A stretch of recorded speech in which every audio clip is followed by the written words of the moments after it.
before Europeans came to this country, Native Americans saw themselves as distinct groups. Apaches, Blackfoots, Cherokees. They did not see themselves as one unit. When the Europeans came, they saw them all as one group of people, and they sought to conquer them as a group. And the reason the Native Americans were conquered was not just because Europeans had more advanced weapons or because of disease. Europeans brought disease that the Native Americans were not able to fight off, but it was also because the Native Americans realized too late that they needed to come together as one group because the Europeans were attacking them as one group. According to Kornblum and Julian, one of the major characteristics of a minority group is the we feeling. If you recall, when the Virginia Tech shooter was found to be a Korean American, many talked about the fact that Korean Americans and then South Koreans as well felt a lot of shame because of the action that he had committed. But the question you might find is, or might think of is, why did they feel it in shame? They didn't do anything. It was him that did the shooting, not them. A white man a couple weeks ago told me, and so said the phrase toward me, you people. And of course he meant you black people. Dr. Cornel West, when he was on his way to an academic conference, was pulled over by the police, or as a CQ might say, the enforcement officer. And when that enforcement official talked to him and asked for his driver's license, what have you, and Cornel West mentioned in the conversation, I'm a professor and I'm on my way to a conference. And the officer said to him, yeah, right, nigga. What was he seeing? He saw a black man. And Father Hurley taught us that until black Americans or African Americans, or whatever phrase you want to use, until we get together as one body, true justice will never come to us as a race.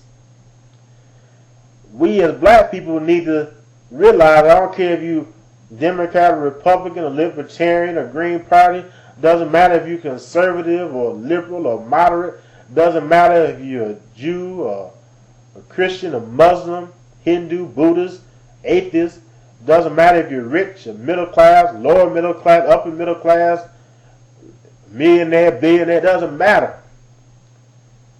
There are certain segments of society that look at all of us as black people. So we have to get together as black people to, quote unquote, fight the power. When a white woman walks by me and she clenches her purse, what does she see? She sees a black man. When I was in the gas station waiting for my mother to make her purchase, I was standing there and I had my hands in my pockets. And the attendant behind the counter, a black man no less, yelled out, "What are you doing standing there?" What did he see? He saw a black man. Where are all these examples coming from? What is the connection? All those folks saw me. I was at work today when I worked downtown Detroit. And I was on the elevator by myself. I was on the 15th floor and I was going down, leaving for the day. And a white woman and a white man were about to step on the elevator. And the white woman stopped, put her hand on the white man's chest and said, "Stop. I'm not getting on the elevator with him." And the white man turned red and he looked embarrassed and he got scared. And the white woman looked at me with such an evil look. I'd never seen her before in my life. I'd never done anything to that woman, but she saw a black man. Well, what's the definition of a black man? Obviously, all these folks, even including that black attendant in the gas station, they have a definition of black man that I did not create. A definition of black man that I'm sure you did not create.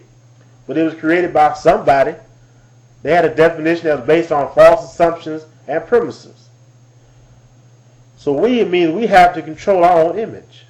Now, I want to leave you with this statement. Once we black people realize that they see us the same way, then we will get together to help each other and fight the media to change our image.